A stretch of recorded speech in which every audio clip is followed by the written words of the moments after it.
કે મકાનમાં તમે ફળિયામાં અંદર આવો ને પેલા પગથિયા હોય. એ પગથિયા નામ શું કામ પડ્યું?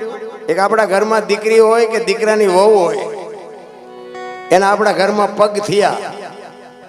એક આપણો પવિત્ર શબ્દ છે. લક્ષ્મીના આપણા ઘરે પગ થયા એટલે પહેલા છે ને એનું નામ પગથિયા નામ આપ્યું છે.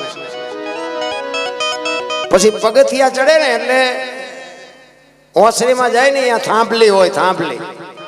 અત્યારે તો પછી પિલોર કર્યા, બીમ કર્યા, નોખા નોખા નામ આપ્યા, પણ નગર ખરેખર અહીંયા થાંભલી હોય.